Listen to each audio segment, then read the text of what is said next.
Welcome back to another episode of Piatt Picks, and Anthony Scott Piatt is here to reveal to us some of the magic for this week, and we are heading into the last week of July 2023 here. We've got Inoue and Fulton and Crawford versus Spence Jr. on the table. Major fights. Anthony, what you got for us? I mean, what an amazing, we should be thankful. We ask for these big fights to be made, and here they are. Inoue versus Fulton. Inoue moving up a weight class. Both great fighters. A lot of respect to both of those guys. Errol Spence, Terrence Crawford a little later on. We talked about this a little bit in a preview show. But Inoue and Crawford have both been put in the number one spot on reputable pound-for-pound lists over the past couple of years. And this is a week where, you know, if one of those fellas wins and the other one doesn't, then you've got a clear number one at that point. If one wins convincingly and another doesn't, you're probably going to have him number one on more of those lists. Again, we look at those like a Rotten Tomatoes type of way, aggregate them all, and come up with who, you know, the pros think is consensus number one. It's always fun to make your own list too, but, you know, again, Ring, Independent UK, ESPN, CBS, Sports Illustrated, the big ones, have Inoue and Crawford and even Usyk right up there. So this week is great. We get two of those top three pound for pound guys fighting. So we are going to go with our pound for pound parlay that we shared before, and we've got a few more bets to go along with that. So the two-leg pound for pound parlay comes out at plus 110. That's Naoya Inoue at minus 400 and Terrence Crawford at minus 146. So we're going to put 100 on that and try and get $210 back. Now, taking a look at this, you know, Inoue's moving up. He's fought guys that are as tall as Fulton before. Fulton's got an inch on him or so. But Inoue's fought three or four, I think four guys at least that have been that tall. So I don't think that's too much of an issue. And we know Fulton's not a heavy hitter, so it shouldn't deter the onslaught that we expect from Inoue. Now, will that happen in the first few rounds? I've heard some folks say, maybe. I think it would be more tactical for a while. But if Stephen wears down and if Inoue gets on a roll, then I could see a knockout in the late rounds, Miguel. And so again, we put 100 on the two-leg parlay.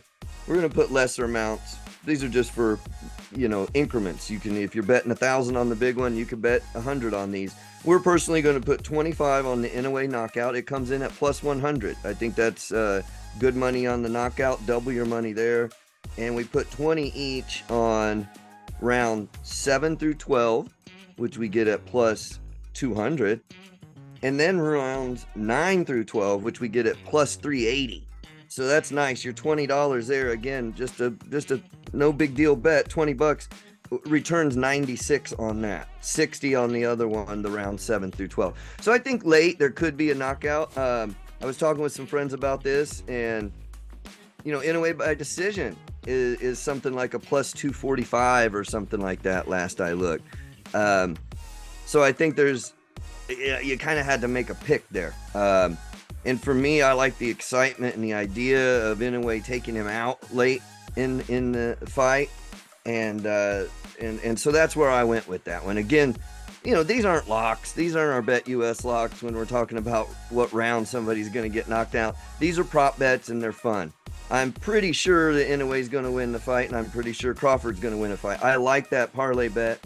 These are fun. So adjust and bet accordingly how you want to spread your money out on those. But mainly, look, Robeisy Ramirez fights tomorrow morning as well, and this is going to be a great fight. It starts at 4:30 in the morning Eastern.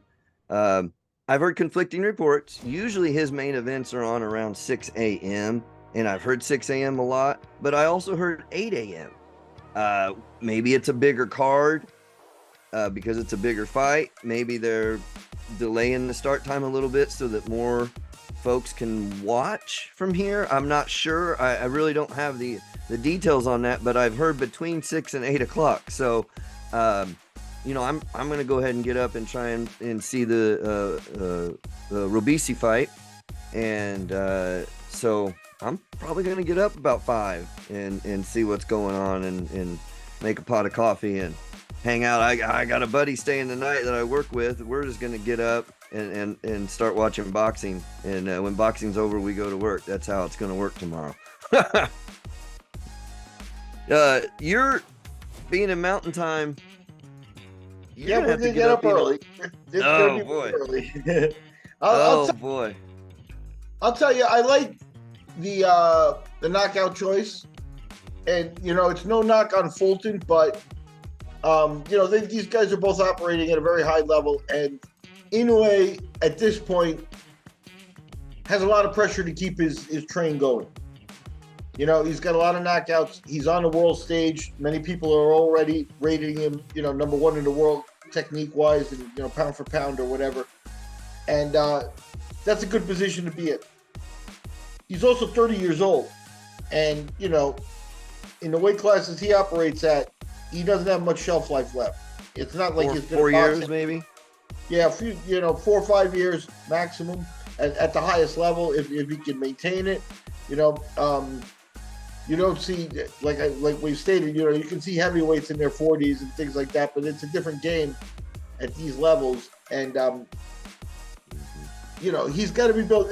Like we said, Fulton is a terrific opponent, nice, undefeated, champion, bringing the belts. And the whole case, he checks off a lot of boxes, 8 knockouts, so he doesn't bring that threat of being knocked out and stuff. I don't think Fulton's the guy. I don't think this is not, in Inoue's mind, this is just another one of those fights. It's not the be-all, end-all legacy fight that, makes him millions or whatever that he is hoping to get. So he's got to operate and get the job done here. And, we've stated on the previous podcast, going to Japan, if Fulton's not ready for that, I'm sure that we'll hear afterwards that, the jet lag or the food or the treatment or something happens afterwards. Well, listen, the excuses are sort of getting built in already. Let's say Wahid Rahim, the trainer for Fulton, came out at the press conference and threatened to pull out of this fight. Claimed that the hand wraps are being done in what's called stacking. And now, what some of the fans are taking further than what Wahid is they're calling it illegal. And Wahid, actually, a quote from Wahid, where he says, this is not, we can wrap our hands in the same fashion, is what he's saying. We can do that too, but it for the safety of the fighters, should we?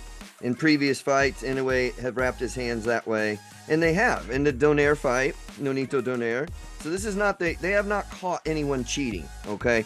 That's what some folks are saying. They've caught Inoue cheating. They didn't catch Inoue cheating. They caught Inoue, caught on tape, live, which everybody got to see before the Donaire fight, putting tape here first. Now, not on the knuckles, but putting tape on the hand first, wrapping with gauze, and then tape again, which is completely legal in Japan and in several states here in the United States, okay? Just like the rules in Vegas are different than the rules in New Jersey. So there's been some falsehoods going about that this is an illegal hand wrap. It's not an illegal hand wrap. If the speed limit in Japan or in Germany on the Autobahn is 85 or unlimited, you don't have to go 70 because that's the speed limit in America. When you go to Germany, you drive their speed limit. You're beholden to those laws, the laws of the land, as they say. So I don't know that there's even a lot of advantage to that, Miguel. What are your thoughts on this, the tape here? Inoue's folks even say that it may reduce punching power but protect the hand a little bit, and because he's such a hard hitter, he wants to protect the hand with that tape. I don't know. You think it makes a cast, like Fulton's guys are saying? Oh yeah. yeah. It's a situation that, with all due respect to Fulton, you're a champion too. Why didn't you host this fight in Atlantic City? You wouldn't be allowed to do it. Or at least it would be slanted in your favor where he could be caught doing it and he could be stopped. But over there, you're going to talk to Japanese and changing the rules for them. So this is part of what we've been talking about. Is you now and now you want to communicate with a foreign language, with it, possibly, college kids translating, what should be very serious business translated by boxing people. But now you've got, who knows what kind of situation is causing the stress. But there it is. If you're threatening to pull out of a fight, we're not going to fight. You're sitting in Tokyo, and that's the rhetoric, and that's what's going on around Fulton. It's not a great sign. Well, right, and that's the thing is it comes across almost as fearful. You're building in excuses, and you're, go out there and win the fight. I do think that because it's not illegal, right? So you could say we should just ignore it and it's not a big deal. But sometimes operating with ethics and things, and this trainer, he's got his guy at the top level. Philly boxing isn't without pedigree. These guys know what they're doing. Sure. So I think he felt he had to speak up, but again, you were in a situation where you had to speak up. So was that done deliberately? Is this, has he always done it? You said he's done it before, good. So and that's the question really, isn't it? I mean, okay, if we give him the merit that's not safe, or that the boxers really shouldn't do that, regardless of it being allowed in Japan, even if we want to give Wahid that, why did he wait until 2 days before the fight? Was that because he didn't know? He was so irresponsible that he didn't know this? You signed a contract somewhere? Well, I know right now, we're about 12 hours away from the fight. And like the weigh-ins, we have weigh-in results and everything, So, it's still 12 hours. So they must have done some type of review of the hand wraps or something. They're not actually wrapping yet. But I'm saying, I think he was on top of things to figure it out because, this is the kind of thing that could come up while you're actually watching them wrap. And then you've got a real mess because you're about to be in the ring in about 45 minutes. Yeah. Yeah. But really the only recourse is they can choose to wrap Stephen's hands like that or not, right? I mean, you're not going to get, you never know. I think Inoue is going to take every advantage, especially if it's legal over there. But it might be an ethical question. It's like, why, my opponent is not doing it. You're going to force Fulton now to do it just to even things up. Right. I think that's the reason to bring it up. Is like, are you going to force us to do this to make to even things up? Because my guy's got only 8 knockouts, but maybe we can pull one off if you let me. I'll wrap his hands up real nice. You know what I mean? Uh-huh. So there's always gamesmanship and a lot of psychological pressure like that when you're on the road in a big fight with, the Japanese. There's not a single person on the entourage there that doesn't want Inoue to win. So everyone you're dealing with over there there's going to be this undertow of like you're on the other side, and boxing. What you're saying boxing, is it's the Japanese way. Yeah, and Philly boxing is very in tune to that type of thing. You know what I mean? Yep. It's like they are ready to circle the wagons and be like, it's us versus the world. It's their mentality, and it comes from the breeding, and you kind of play into that game. But like I said, nothing would be better than for him to have just put his headphones on and sat in his hotel room for a couple of days with a towel over his head and not taking anything in, no input at all, and try to relax as much as possible and not deal with stuff. But now they're in a game. Who knows? Maybe they turned it around and psychologically, Fulton goes in. All right, he wants to hurt me. I'll hurt him first. Who knows? It may work out for him. That's why we want to see the fight. But it's the kind of territory I didn't want to see. Right. Yeah, no, you're absolutely right. And Inoue has released a statement. I was looking to find it, but basically to paraphrase it, he just said that's essentially that it's legal in Japan and that we've done it this way, and to question his integrity has insulted him, and so now he plans on making a point of this in the ring. So Inoue Essentially, that's what he's come out and said. Yeah, I don't, and you don't know a lot of it. Like I said, I don't think Fulton is like, once if you get a chance to fight Canelo, like other fighters in their career, that Canelo is the big fight. Fulton is not Canelo to Inoue. Fulton is not that big money fight. And, his big money fight will come structured differently than that. He's probably going to be the A side, right? But at some point, there's going to be an opponent that is going to put it all together, and they're going to be on the main stage. And this isn't quite that fight yet. So here's his wording. This is translated. This is off of Twitter, folks, as you can see there. But at any rate, this is the English translation of what he said, but it's on his personal Twitter here.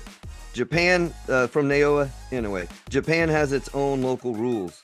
Even in the U.S., there are local rules on each state, and the winding methods are different.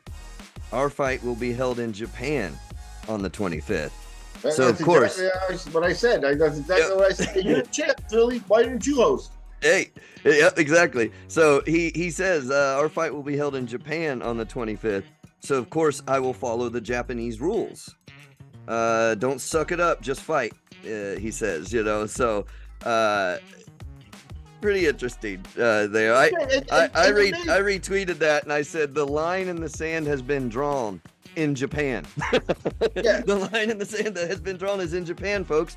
And look, Inoue is a monster, and so, kidding aside, really, I do have a lot of respect for both these guys, but I kind of feel like Wahid didn't do his fighter any favors by bringing this up last minute. He should have brought it up before they signed the contract. Should have brought it up months ago. Like I said, it looks like they were unprepared or not, not educated enough. They simply didn't know the rules, and they wait till now to bring it up. Hey, win in Rome type of thing. I think that may be a harsh assessment. You're totally entitled to it. I think I give them. I think a lot of times, like I said, I'd worry about finding that out when you're wrapping your hands. That would be like, okay, so they knew in advance. Now they know in advance. They've done some work. You can't say they're completely, like drop the ball. So they may not have realized it at some point or whatever, and put two and two together and had to come out in public and say it instead of making a phone call, being like, hey, can we come to an agreement with this before and stuff like that. But at the same time, I think Inoue, and I think most Japanese stars, Inoue is kind of forced to keep a clean-cut image. So questioning that and making him come out and do a public statement, it could piss him off too. But now, hey, if you over-piss him off, it could work in your favor. Well, it could. I just don't see I don't see Inoue being over-emotional. I see him getting angry, but I just don't see it in his demeanor. You're right, but it's a good shot. If you want to give him credit, that may be the way. You gotta fucking try. And Fulton's got to do something, because on his best day of boxing, and let's say he gets a flat version of Inoue, then let's just still be realistic. You may have fought the best match of your life. Inoue may have come out flat, and now they go to the judges. Right. And at the end of the day, there's going to be a moment of tension, and most people are going to be like, okay, Fulton may have won that, Fulton may have won that. And at the end of the day, do you see them raising your hand at the end of a judge's decision in Japan? They just kind of let you know, hey, the rules in Japan, we're fighting in Japan, the judges are Japanese. They'll pull some people in, but trust me, when you get if you're a judge, an international judge, somebody with a little bit of a resume, and you get a trip to Japan, they're going to pay you a couple $100 for, it's not like it's a lot of, but it's a prestigious trip. It's a lot of fun and stuff like that. And you don't want to do anything to screw that up. Yeah.